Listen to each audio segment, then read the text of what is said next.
I will tell you about customs, but not the kind displayed on polite maps.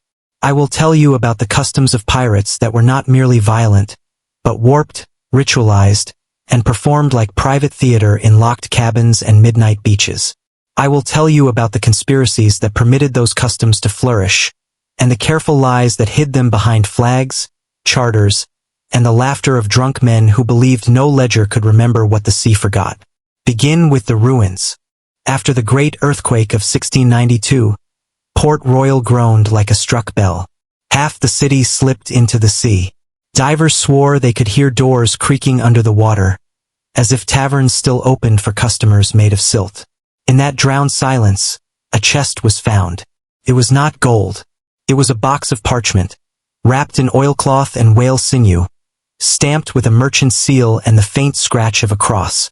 Inside were agreements, not the famous articles by which crews divided spoils and set compensation for severed limbs.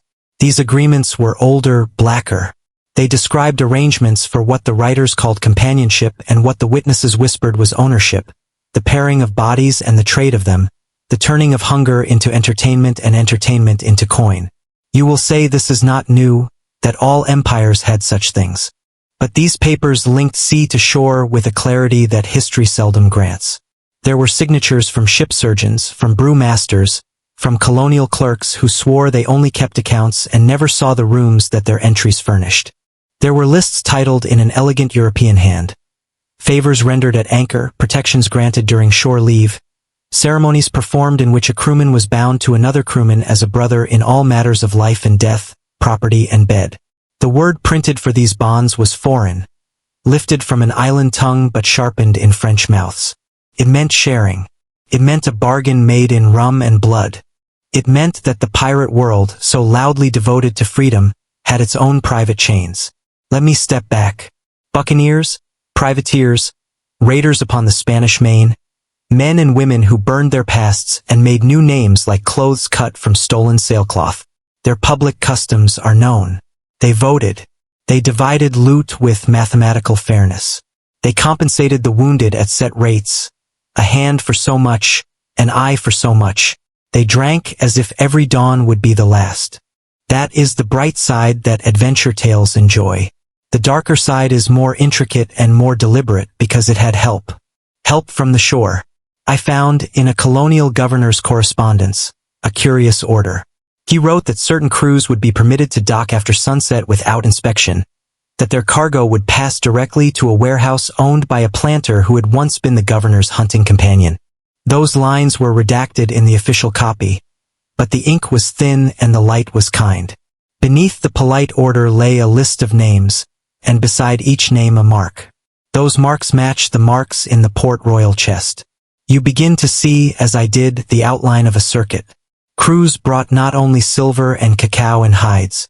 They brought bodies, stolen, coerced, purchased in the open hypocrisy of plantation society and in the darker hypocrisy of the pirate decks, where a man could declare himself the equal of any captain while another man, or a boy, or a woman disguised as a boy to survive a voyage, was subjected to rituals that made consent a riddle and survival a prayer. I am not here to present you with obscene detail. I am here to lay out the structure, the rehearsal of power. It began often with a binding. 2 crew members would be paired before a voyage by a ceremony that the surviving records call brothering.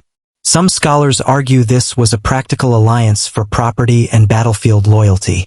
The chess papers suggest that in certain crews it was staged as theater. There was a room cleared below deck. There were witnesses.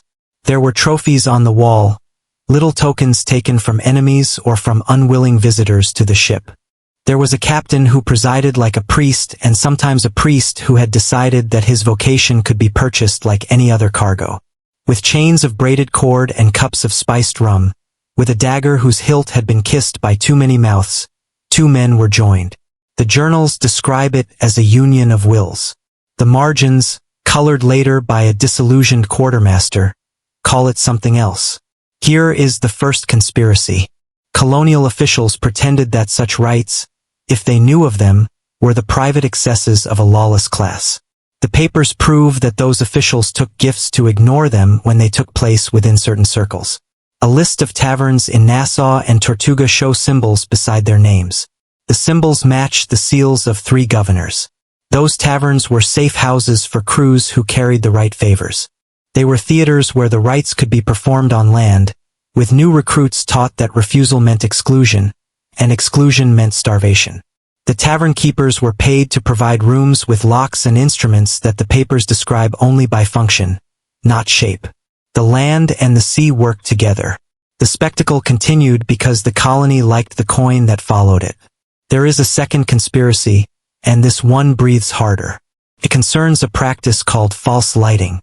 In the Bahamas, wreckers made fortunes by luring ships onto reefs with lanterns hung where stars should have been. That is known history. What the chest papers add is this. False lighting was sometimes arranged not to seize cargo but to seize people. One promising surgeon's apprentice. One sailor who knew a new route. One daughter of a merchant whose ransom would pay for a season of indulgence.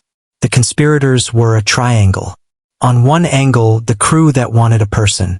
On the second angle, the shore men who would provide the light and the legal denial. On the third angle, a clerk in the Admiralty Court who would certify that a rescue had been attempted and failed. Payments were traced in the margins with coated fruits and flowers. A pineapple meant a person taken. A tulip meant a keeper paid. An orange meant that the Admiralty smiled. What did the victim's face once taken? The records are careful and cold. The surgeon's apprentice was offered a choice. Join the crew under brothering, or be sold to an estate that required hands for sugar cutting. The sailor was given rum and a week to think, while the crew performed their ceremonies each night as if to demonstrate the cost of indecision. The merchant's daughter was hidden until a letter could be sent, and the letter was accompanied by a trinket that guaranteed panic. The pirates had learned from the planters how to price a human soul. The planters had learned from the pirates how to hide a transaction beneath a laugh. You want revelation, and I promise it, but revelations are strongest when built from little proofs. A French quartermaster in a faded ledger writes that his captain forbade whistling on deck because it called the wind in the wrong direction. A note in the chest explains that whistling was actually forbidden because it was used as a signal during the brothering rites. 3 short notes meant the door was open. 1 long, 1 short meant the witnesses were to be called. A superstition masks a secret so that any sailor who guessed at the code could be punished in the name of the weather. Thus custom becomes enforcement, and enforcement becomes silence. Another proof. A letter from a Jesuit in Saint-Domingue, wrung with disgust, describes confessing a man who claimed to have married his blade to his own blood, and then married his blade to the blood of his companion, so that the steel knew 2 masters and could never betray them. The Jesuit condemns it as pagan nonsense. The chest contains a dagger hilt wrapped in cloth. The cloth is spotted. A fragment of human hair is tied under the leather. Superstition sweeps in to justify cruelty, and cruelty weaves a story that sounds like loyalty. The stage is set. The actors believe their lines. Do not imagine only men. The chest contains a testimony taken by a British clerk from a sailor who insisted that a small, sharp-eyed boy on board a notorious sloop was not a boy at all but a woman who had run from a plantation and found work in sailcloth and swearing. The clerk laughs in the text, but he writes the laugh out with careful pen strokes as if ashamed of having shared it. The testimony ends abruptly.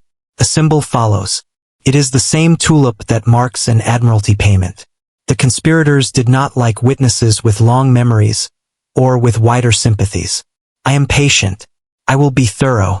In the next part 1 we'll follow the chest's names into the courts of Jamaica and the alleys of Nassau, into the shadow of Tortuga's ruined fort and the bright parlor of a Kingston widow who loved to host governors and asked her servants to dust a certain display case last, because it made her guests ask delicious questions. There will be more names. There will be more symbols. There will be a captain with coal in his beard who believed he could invent a new religion from old scraps and terrified men. There will be the story of how a single superstition split a crew and sent 1 half to the gallows and the other half into a fog from which only 2 returned. And there will be, I promise, the first clean rip in the curtain that the sea and the shore pulled together. The bones of Port Royal still whisper, you know. Divers hear the doors creak. I hear the ledger pages turning by themselves. I hear the rituals rehearsed again in the dark. Listen with me. The conspiracy is not a knot but a chain, and we will follow it, link by link, until the hand that forged it is named. The chest from Port Royal had given me names and symbols, and among them that delicate tulip which had seemed harmless until I learned it meant a keeper paid, a witness silenced, a door made to close on command. The trail led from the drowned streets to the courts of Jamaica, where the law wore a powdered wig and the smell of molasses, and from there to the alleys of Nassau, where the law wore a smile that could be rented by the hour. Begin in Kingston. The court records were bound in green calfskin and kept in a room that faced a garden. The garden had a single tulip carved in stone over its gate, a joke left by a clerk with more courage than sense. I read in those records about a suit between a planter and a privateer over a debt that had been described with the bland word cargo. The privateer had lost his nerve and tried to itemize the debt. He wrote down barrels, bales, and then, stuttering like a man whose tongue had touched hot iron, he wrote down lives. The judge struck the word out. Someone else wrote the tulip beside the strike. It was the same hand that had made the gate carving. The court did not hear the truth. The garden did. In the testimony attached to that suit was a list of taverns, and a reminder to the judge that one of them, the Grey Gull, was owned by a widow who kept excellent brandy and better company. Her name was Agnes Farewell, which felt like a polite lie sewn into a dress. She hosted governors. She hosted ship captains who had ash under their nails and glitter in their eyes. She kept a display case that her servants dusted last at her request, because it made the guests ask delicious questions. In the case were maritime toys. A compass that did not point north, a sailor's pipe carved into a serpent, a small dagger with a hilt wrapped in stained cloth. I read her ledger. Guests paid extra to handle the compass. The pipe was never lit. The dagger was asked for by name at midnight, by men who had been at sea too long and had begun to believe steel could remember them. Agnes Farewell's ledger held another curiosity. Next to certain dates she drew the tulip and beside it a sum. The sums matched payments recorded in the governor's private accounts for maintenance of port security. The governor changed often. The tulip remained the same. Governors came with proclamations about order and peace. The tulip drew a little breath and the proclamations became invitations to look away. Agnes knew the invitations by scent. She perfumed herself in amber and patience, and she was the hinge on which more than one poor soul's fate swung quietly in the night. Now let us step from Kingston to Nassau. Nassau stank beautifully of fish and thunderstorm. The alleys held the laughter of those who could not afford walls thick enough to keep secrets in. There, a tavern called the Bonnet's Edge had its own ritual. Each evening, a lantern was raised twice and lowered once. Those were the same signals I had found in the chest, the same pattern that had been disguised as a superstition about whistling. The Bonnet's Edge was a recruiting station for rights that called themselves brothering when the moon was bright and called themselves ownership when the moon was gone. The keeper of the Bonnet's Edge kept a diary that reads like a stage manager's book. Here an entrance. Here an exit. Here the moment when the witnesses stamp their boots and the captain places his hand on the hilt of the dagger with the stained cloth and declares 2 men 1 property. It is put down without shame because the keeper had learned that shame is only for those who believe there will be a reckoning. He had seen none. He expected none. His margin notes are all tulips. Into Nassau comes the man with coal in his beard. He is named in 3 places by 3 spellings, so I will settle on the one his quartermaster used when he dared to write plainly. Captain Amon Crow. Crow believed he could invent a new faith from old scraps and terrified men. He had sailed as a privateer and had turned pirate when the letters of marque dried up, and he had found that the sea loves confidence and despises hesitation. He spoke to his men as if he had swallowed a church bell. He promised that the rights would make them unkillable. He promised that the brothers made in the right would know each other's thoughts and could drive a blade together as if it were one arm. He was a charmer. He was a thief of consent, which is a worse sort of theft because it dresses itself as a gift. Crow's quartermaster, who wrote more truth than safety allowed, noted that the captain did not only use the rights to bind men to each other. He used them to bind the crew to the shore. For every brothering he performed, a tulip appeared in Agnes Farewell's ledger, and a door opened for Crow's crew in Kingston or Nassau, or Tortuga when Tortuga still had its old swagger. On Tortuga, under the shadow of a ruined fort, Crow met a priest who had learned the value of looking away. The priest liked Spanish wine and English coin. He would bless a blade for a price. Crow knelt in the rubble and prayed aloud to the storm, and the crew knelt by habit learned from 100 years of soldiers and sailors. The priest moved his lips. The wine moved through him. The coins moved under his vestment. The blade, unblessed or blessed depending on what you believe about the exchange rate of the sacred, cut the air and drank from 2 wrists. I saw the stain on the cloth later, held in Agnes's glass case. It had turned brown like overripe fruit. People called it romance. I call it accounting. Here is where the superstition split the crew. The code of whistles had done its work, and the lantern signals had done theirs, but Crow added a new note. He declared that only those who had been brothered could sleep above deck when the moon was new. The rest must sleep below, in the smell and the dark. He explained that the sea was a jealous mistress and must not see any face that had not been properly pledged. He liked that phrase. He repeated it until men who had once laughed at sermons began to repeat it back to him. Those who refused the rite were punished by sleeplessness, by heat, by the sound of the above-deck men stamping their boots in the rhythm that the ceremony required. Envy did the rest. Men joined to escape the dark. Crow smiled. The tulips multiplied. But one man did not smile. He was called Israel Bent, a gunner with a face like carved oak and a habit of cleaning his cannon as if it were a cradle. Bent refused the rite. He refused it with a calm that offended Crow more than anger would have. Bent gathered the unpledged on the orlop and told them that a chain is a chain no matter the ribbon tied to it. He taught them a counter-ritual. It was rude and it was desperate. It involved a nail driven into a beam and a circle drawn in chalk, and a promise made not to a blade or a captain but to each other, that they would pour water on any lantern that lifted twice and lowered once, that they would whistle as loudly as they wished at the exact moments the rite required silence. It was a child's rebellion, but it was also the first rip in the curtain.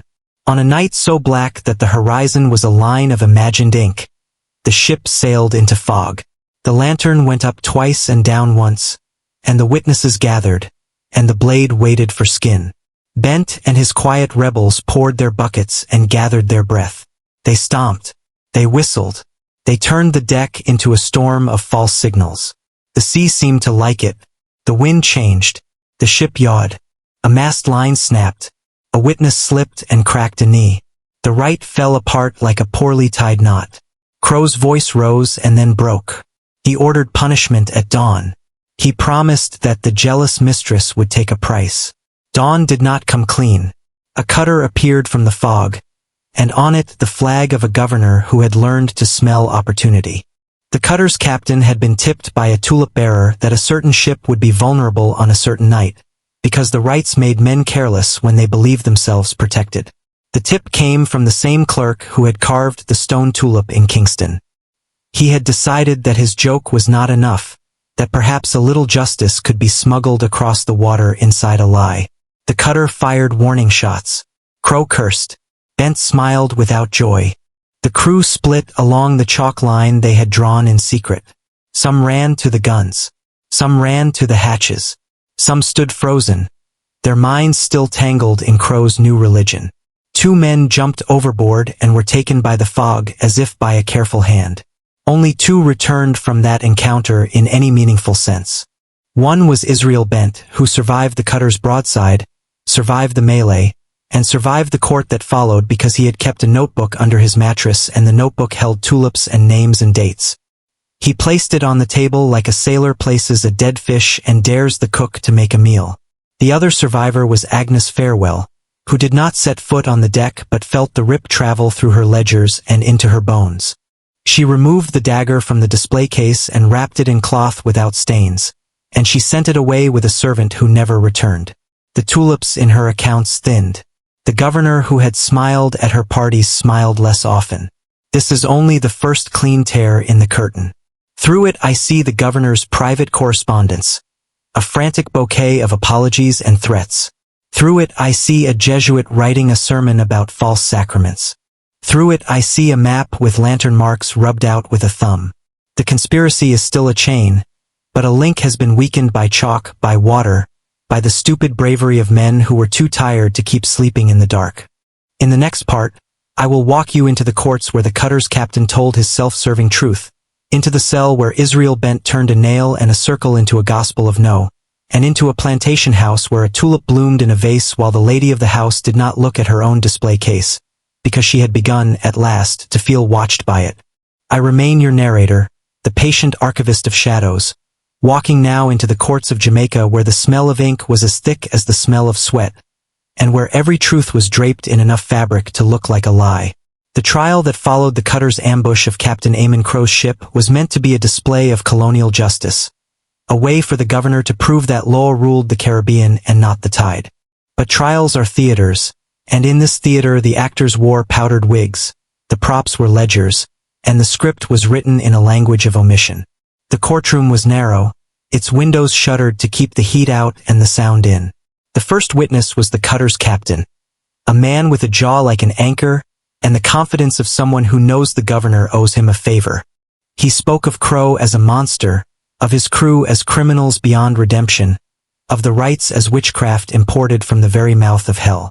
He described Israel Bent not as a gunner but as a reluctant hero, a man who had whispered to him in the fog and betrayed Crow's position. This was a lie. Bent had never whispered to the cutter. The tip had come from the tulip-bearing clerk in Kingston, but the truth was not convenient for the governor, so the lie became fact in the record. Bent sat in the dock, silent as oak. He wore the same shirt from the night of the fog, mended once and still stiff with salt. When called to speak, he told the court nothing of lanterns or blades or tulips. Instead, he opened his notebook and read the names, dates, and places of every ceremony he had witnessed or heard whispered through the deck boards. He read of Agnes Farewell's display case. He read of the gray gull and the bonnet's edge. He read of the priest in Tortuga who had blessed steel for Spanish wine. He read in a flat voice that made the court uneasy, because there was no excitement in it, only the slow rhythm of a man who has seen too much to dress anything in flourish. The governor's lawyer objected. The judge ordered the notebook sealed. A guard took it away and did not return with it. But Bent had already made his gospel of no. Men in the gallery, sailors who had lived under captains like Crow, heard the steady list of names and places and felt a strange thing. The realization that refusal could be recorded, that a man could keep a ledger not of coin but of defiance. Crow was brought in under heavy guard, his beard now gray ash instead of coal. He laughed when Bent spoke. He laughed when the witnesses described the rights. He called them jealous lies told by men too cowardly to join his brotherhood. He held his wrists up to the court and demanded they see the scars of his pledges. Some in the gallery admired him still, for charisma is a stubborn sickness. Others saw the steel glint in his eyes and thought of the dagger in Agnes's case and shivered. When the verdict came, it was as tangled as a fishing net. Crow was sentenced to hang, but not for the rights, only for piracy under the old statutes. The rights were not named in the law, so the law pretended they did not exist. Several of his crew were condemned with him, some for acts they had done, some for being too close to him when he did them. Bent was freed, but only because the governor believed the gospel of no would die in silence. It did not. Bent returned to Nassau not to drink or to sail, but to speak. In the alley behind the bonnet's edge, where the lantern still hung and swayed in the wind, he drew his chalk circle and hammered his nail into the beam of the tavern's back wall. Men came to see what he would do. Women came, too, sailors in trousers, wives of merchants, dockside traders who had lost brothers to the rights. Bent would step into the circle and tell the story of the fog night. He would tell how the lanterns went dark and the whistles rose, and how the sea, in that moment, seemed to laugh with them. Then he would step out and let another tell their own story. It became a ritual, but one of refusal instead of binding. The tulip-bearing clerk heard of it. He left Kingston under pretext of illness and found Bent in the alley. He told him that the tulip had been a mark of chains, but it could be turned, as a flag can be turned in the wind. The tulip could become a warning instead of an invitation. From that day, a tulip carved in a tavern beam or painted in faint chalk on a dock meant, "Do not enter, danger waits, rights within." The same symbol that had fed the chain began to rust it. Agnes Farewell lived long enough to see the change. She closed the Grey Gull one rainy night and walked alone into her parlor. The display case was empty. The dagger had never been returned. She poured herself a measure of brandy and sat by the window, watching the street. A boy walked past and scratched a tulip in the dirt with a stick, then rubbed it out with his foot before anyone could see. Agnes smiled without knowing why. For the first time in years, she felt as though her guests were no longer watching her, but watching the shadows behind her. As for the chest from Port Royal, it passed from hand to hand. Pieces of it vanished. Parchment burned, signatures scraped away, but enough remained for the whisper to survive.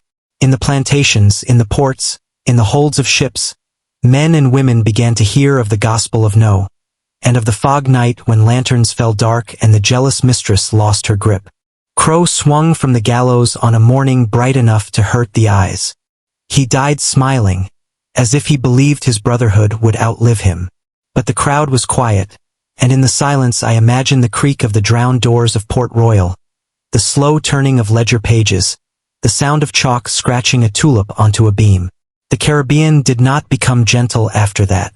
Chains still clinked in the dark, and ceremonies still bound the unwilling. But the chain was no longer unbroken. The tulip had turned. The gospel had spread.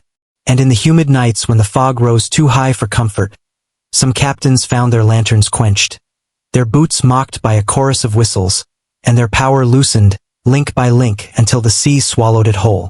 That is the truth I have gathered from bones, ink, and salt. That even in a world ruled by cruelty, a small and stubborn no can survive, can travel faster than a ship, and can turn a mark of control into a sign of warning. And the bones of Port Royal, oh, they still whisper it. Years passed, and the tulip mark became almost invisible to those who did not know its meaning. In Nassau's harbor, an old sailor lit a lantern twice and lowered it once, forgetting the weight of that signal. Within minutes, a shadow stepped from the dock and snuffed it out with a wet hand. No words, no threats.